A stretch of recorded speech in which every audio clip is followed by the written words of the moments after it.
तुम्ही वारंवार गुन्हा करू नका। भविष्यात पुन्हा तुमच्याकडून गुन्हा घडल्यास अथवा गुन्हेगारी कृत्यात तुमचा सहभाग आढळल्यास तुमची गय केली जाणार नाही, तुमच्यावर कठोर कारवाई करण्यात येईल, असं सज्जड दम पोलीस अधीक्षक संदीप घुगे यांनी दिलाय। गेल्या 10 वर्षांमध्ये गंभीर स्वरूपाचे गुन्हे दाखल असलेल्या रेकॉर्डवरील गुन्हेगारांची माहिती संकलन आणि आदान प्रदान मोहीम राबवण्यात आली। सदर गुन्हेगारांवर प्रतिबंधात्मक कारवाई करावी, ज्यांच्यावर 2 पेक्षा जास्त गुन्हे दाखल आहेत त्यांच्या तडीपारीचा प्रस्ताव तसेच मोक्का अंतर्गत कारवाई करण्याचे आदेश त्यांनी यावेळी दिलेत। जिल्ह्यात वाढलेले खुनी हल्ले, हाणामारीच्या घटनांमुळे शहरात दहशतीचं वातावरण पसरले। या पार्श्वभूमीवर गुन्हेगारांवर अंकुश बसावा यासाठी पोलीस अधीक्षकांनी कठोर पावले उचलण्यास सुरुवात केली आहे। बुधवारी पोलीस मुख्यालयात शहरातील गंभीर गुन्ह्यात असलेल्या 306 गुन्हेगारांचा आदानप्रदान संपन्न झालं। यावेळी खुनाचा प्रयत्न आणि गंभीर स्वरूपाची दुखापत केल्याने गुन्हे दाखल असलेल्या गुन्हेगारांची यादी अद्ययावत करण्यात आली आहे। रेकॉर्डवरील या गुन्हेगारांनी पुन्हा कोणताही गुन्हा करू नये तसेच कोणत्याही गुन्ह्यात सहभागी होऊ नये याबाबत अधिकाऱ्यांनी कडक सूचना दिल्या।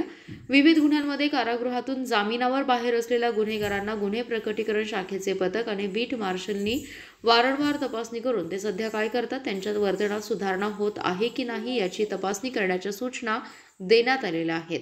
2 पेक्षा अधिक गुन्हे दाखल असल्यास आणि वारंवार गुन्ह्यात सहभाग आढळून आल्यास तडीपारीचा प्रस्ताव करण्याच्या सूचनाही यावेळी देण्यात आल्या। काही चालणार नाही, त्यामुळे बाहेर आहेत, नीट राहा, व्यवस्थित कामं करा, गुन्हेगारीकडे परत जायला नको। लक्षात येते का? हमालीकर चालतंय, कुठेही लेबर काम केलं चालतंय, पण इज्जतीनं 2 पैसे कमवून जगा, दुसऱ्याला त्रास देऊन जगण्याची गरज नाही। बाहेर काम करायला, रोजगाराला भरपूर काम आहेत, फालतू धंदे करण्याची गरज नाही। लक्षात येते का? कायदेशीर जे काय आहे आपल्याकडं, कायदेशीर मार्गाने चालायचं।